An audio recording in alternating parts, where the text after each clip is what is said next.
So, hello, dear teachers. Now we're going to talk about different enrollment projection techniques with examples. Earlier we talked about कि enrollment projection क्या होता है, हमने उसके बारे में अलग से डिस्कस किया. There is a separate video for introduction. You can watch that video too.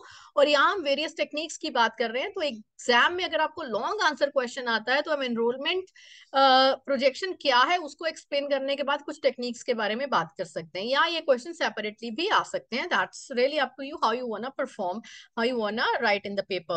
So enrollment projection के बारे में हमने पहले डिस्कस किया. तो straight we just come here at the different methods. सबसे पहला मेथड जो हम डिस्कस कर रहे हैं CS method, cohort survival method. The cohort survival method involves tracking a specific group or the cohort of the students over time to project their future enrollment.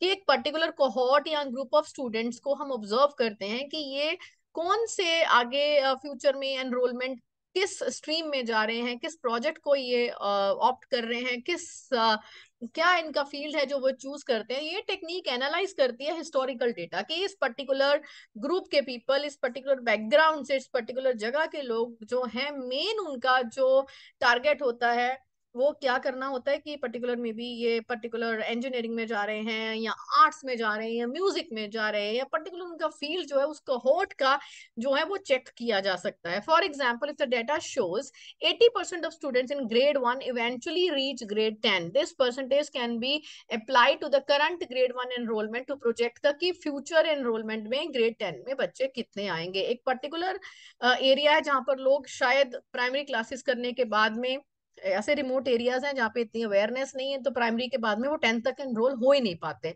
तो इस चीज के लिए ये हमारा जो कोहोर्ट सर्वाइवल मेथड है ये हमें हेल्प करता है आगे एनरोलमेंट को प्रोजेक्ट करने के लिए. एक है हमारा ratio method. The ratio method involves using ratio of enrolment to the specific population, की इस पॉपुलेशन में से कितनी रेशो, कितनी परसेंटेज जो है वो एनरोल करवा रही है, और may be a demographic group और the project future enrolment. Like कि फ्यूचर में कितना एनरोलमेंट होगा, पहले कितना हुआ है पॉपुलेशन का. और ये जो टेक्निक है, it assumes that the relationship between population and enrolment remains constant over time. कि एक पर्टिकुलर पॉपुलेशन है, उसमें से कितने एनरोल करा रहे हैं, कितने बच्चे एडमिशंस ले रहे हैं, कितने नहीं ले रहे हैं. For example, if the ratio of students to the total population is 1:10, right? Ratio of the students to the total population is 1:10, and the population is expected to increase by 10% the next 5 years.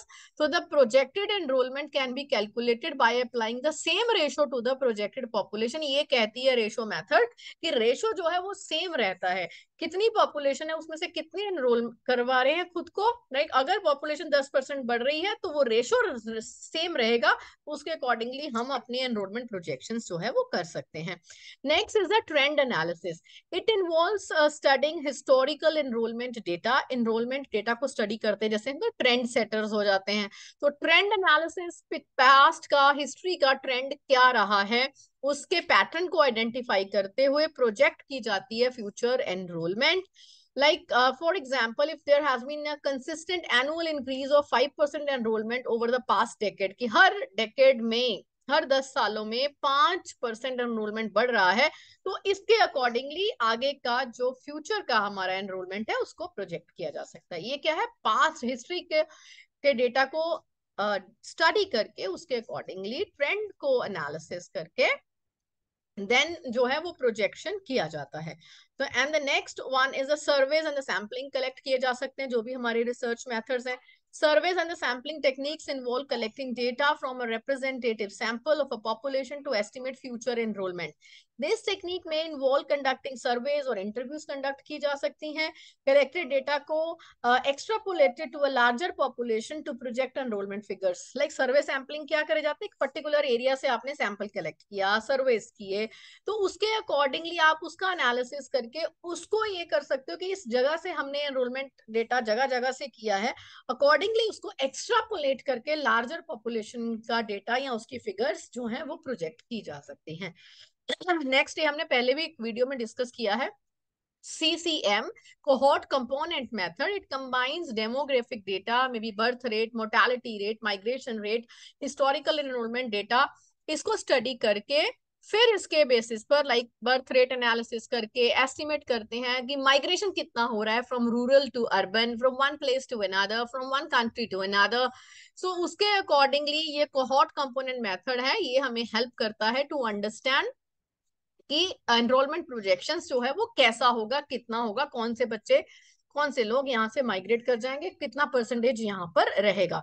So this was all about that. इसके अलावा कुछ और methods भी हैं, but इतना long question लिखने की जरूरत नहीं है, otherwise you can give some linear extrapolation methods हैं, ज्योमेट्रिक ग्रोथ है, राइट, Delphi method है, right, and machine learning techniques. There are some other methods, but I would suggest make sure you go ahead with these methods. ये 5 methods अगर आप learn कर लें, सबसे पहला आपको स्क्रीन पर नजर आ रहा है cohort survival method, right. Cohort survival में हमने क्या किया कि एक पर्टिकुलर कोहॉर्ट के बच्चों को हमने ऑब्जर्व किया, एनालाइज किया कि वो कितने उसमें से बच्चे पर्टिकुलर आगे, जैसे ग्रेड 1 के बच्चे कितने ग्रेड 10 में जाकर एडमिशन ले रहे हैं, कितने वहां तक पहुंच रहे हैं। रेशो मेथड हमने निकाला, राइट, कि रेशो मेथड क्या कहता है कि अगर 10% आपका पॉपुलेशन बढ़ रहा है तो वो आपका जो रेशो आपने निकाला था, कितनी पॉपुलेशन है, कितना एनरोलमेंट हो रहा है, रेशो विल रिमेन सेम। एक ट्रेंड एनालिसिस होता है, ट्रेंड एनालिसिस हमें ये बताता है कि हम पास हिस्ट्री का स्टडी करके कि लोगों का जो पर्टिकुलर एक जगह के लोग हैं उसमें से कितने लोग एनरोलमेंट के लिए जा रहे हैं, कितना जो हिस्ट्री का एनालिसिस करके फिर हम ट्रेंड एनालिसिस के अकॉर्डिंगली अपना फ्यूचर एनरोलमेंट निकालते हैं। And next 2 more methods that you have to learn is survey and sampling. Survey conduct किया जाता है, सर्वे एक जगह पर कंडक्ट किया, सैम्पलिंग डेटा कलेक्ट किया और उसको एक्स्ट्रापोलेट करके लार्जर पॉपुलेशन का डेटा निकाला। And next is CCM, cohort and component method, जो हमें क्या बताता है, बर्थ रेट, मोर्टालिटी, माइग्रेशन, उसके बेसिस पर हम डेटा निकालते हैं। तो ये 5 मेथड्स आप उसमें लिख सकते हैं। एंड एनरोलमेंट प्रोजेक्शन का डिटेल मैंने already I have given you in a previous video. So stay tuned to mentoring the mentors.